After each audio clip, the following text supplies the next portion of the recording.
Tai ką, sveiki, draugai mano. Šiandieną su jumis norėčiau pakalbėti apie kodavimus. Iš tikrųjų labai įdomi tema.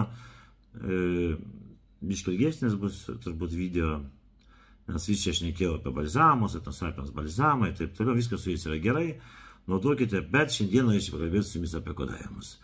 Ar tai veikia, ar neveikia, vis dėlto kodėl žmonės ateina ir kaip tai veikia ir kas gali padėti žmogui mesti ir vartoti alkoholį.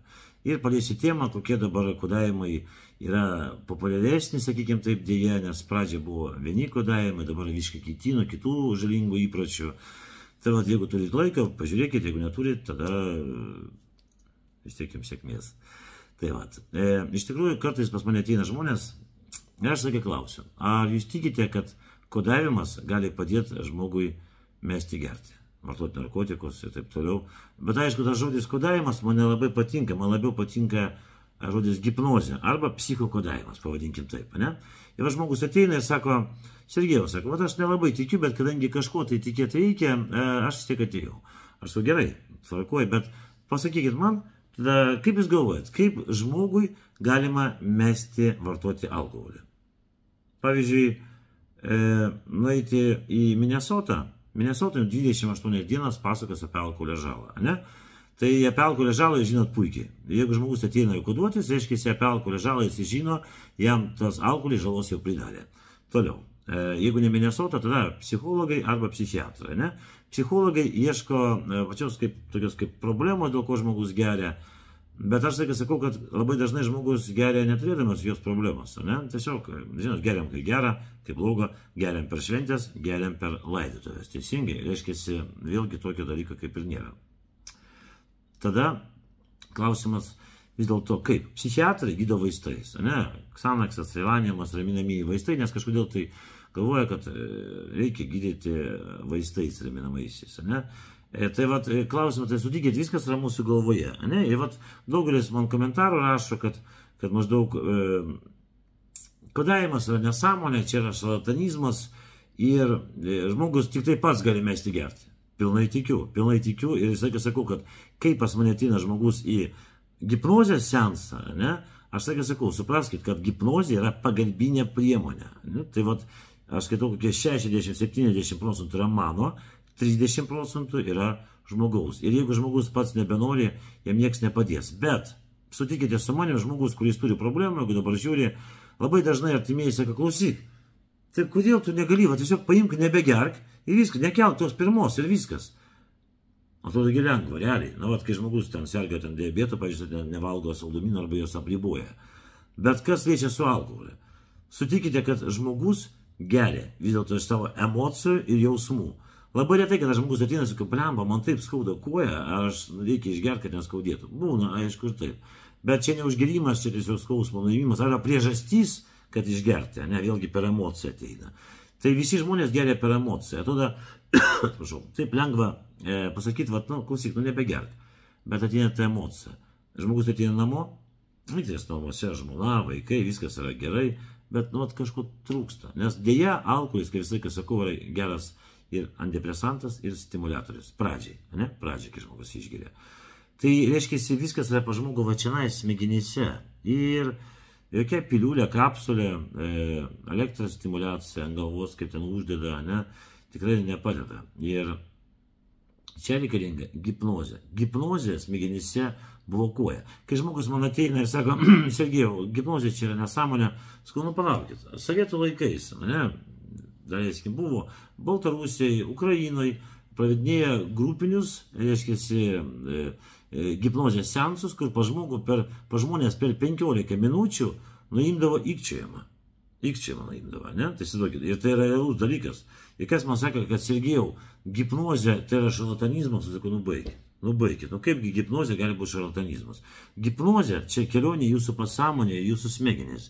Ir būtent hipnozė gali padėti užblokuoti. Be abejo, iškart sakau, kad nu, neįmanoma pasiekti, kad visi 100% žmonės mestų gerti. Kadangi, kai žmogus ateina, aš nevedu konsultacijas, pravedu konsultaciją, bet aš neklausiu apie jo motivaciją. Ne? Vat, labai dažnai būna, kad ateina žmogus, kuris nėra motyvuotas. Jis paprašė artimieji, draugai, žmona.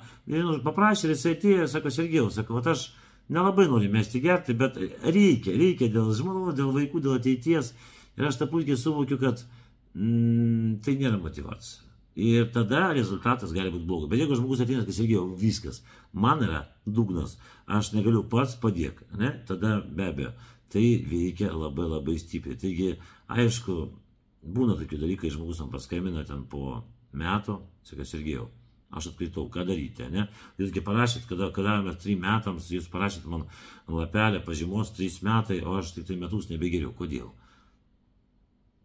Na, žinot, sunku duoti garantiją, aš sakai, kaip juokaunu, garantiją 3 metam galėčiau duoti, jeigu aš gyvenčiau su jumis. O jeigu aš paimčiau daiktus, sakyčiau, gerai, Petrai, pavyzdžiui, aš su jumis gyvensiu, tada aš tikiu, kad galima būtų nevartoti, aš kontroliuočiau, su jumis bendraučiau, daryčiau hipnozės seansus, taip toliau, tokie palaikymai, tada tai būtų lengviau.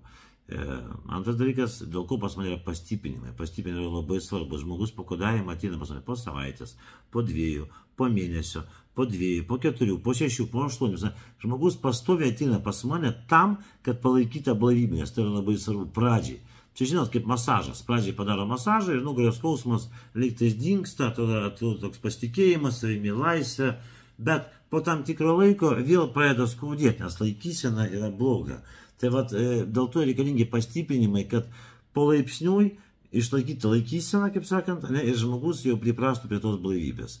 Tai vat, tai yra labai svarbu. Tai vat, apie tai aš norėjau pasakyti, kad labai svarbu ateiti pastiprinimas ir savo, kad kodavimas, tai nėra tas kodavimas, kurį mes pripratę klausyti, kur yra vat, torpedos, Dovženkos metodas. Ne, visiškai ne. Aš nenaudoju Dovženkos metodą, aš nesuprantu, kaip jisai gali veikti. Čia yra žmonių gąsdinimas, subauginimas. Aš siminėjau hipnozę, regresinė hipnozė, arba dar geriau pasakyti psichokodavimas. Vat. Ir apie šitą temą aš pasakiau, kad jūs suvoktumėt, kad vis dėlto, sakyčiau, hipnozė yra vienintelis kelias. Ir Lietuvoje, žinau, galbūt keletą specialistų, tai vat esu aš, kuriuos norėčiau rekomenduoti, nu be abejo save. Ir yra toks Darius Šulcas, Kėdainiuose, Tera centras, irgi tikrai rekomenduoju. Jisai dirba su priežastim ir tokia pas jį irgi yra labai įdomi sesija, stipri ir labai gili. O dabar kas liečia, kokias tendencijas dabar vyrauja pas žmonės. Žinot, kažkada tai, aplamai, dar pabaigsiu tą temą, kai žmonės sako, Sergejau, nu, kadavimas yra nesąmonė. Aš sakau, įsivaizduokit, dirbu aš jau beveik 11 metų. Įmonėje Sielos veidrodis 4 metai. Prieš tai aš turėjau kitą įmonę, dirbau kitą įmonę, tiesiog mes su kolegom nesiskyrėm, mūsų keliai išsiskyrė, dėl to aš pradėjau dirbti jau vienas. Ir jeigu aš 11 metų dirbau, į savaitę aš turiu labai daug kodavimų. Vilnius, Šiauliai, Klaipėda, kiekvieną savaitę. Aš pirmadienį išvažiuoju, penktadienį grįžtu. Kiekvieną savaitę. Ir jeigu tai neveiktų, aš tikrai nevažinėčiau. Turiu pavyzdžių, kur žmogus atidaro kodavimo nuo alkoholio ar nuo rūkymo, deda ten elektros stimuliacijos prietaisus, kurie stimuliuoja ten kažką, aš nežinau, kad gali stimuliuoti. Ir jie labai greit užsidaro, praeina pusę metų ir viskas, žiūrėk, jų nėra. Tai vis dėlto viskas yra galvoje. Ir jeigu 11 metų aš jau dirbu ir dar po visą Lietuvą, tai reiškia, tai veikia. Tai va, su šitą temą aš baigiau, dabar apie pačius kodavimus. Žinot, kažkada tai prieš 11 metų kodavau žmonės tik tai nuo alkoholio. Alkoholis, rūkymas standartiškai buvo ir kartais pasirodydavo amfetaminas, yra tokia narkotinė medžiaga, kaip amfetaminas. Paskui amfetamino pabiški daugėjo, bet kaip 4 metai amfetamino jau neatsimenu, kada kodavau. Gal 1 kartą į metus nuo amfetamino. Prasidėjo kodavimai nuo kokaino. Kokainas dabar yra, na, tikrai dėja ant bangos. Kodavimą nuo kokaino turiu labai nemažai. Amfetaminas jau viskas išėjo. Bet prieš pusę metų pastebėjau, kad prasidėjo labai daug kodavimo nuo kristalų. Kristalai, kas nežino, tai irgi yra narkotinė medžiaga.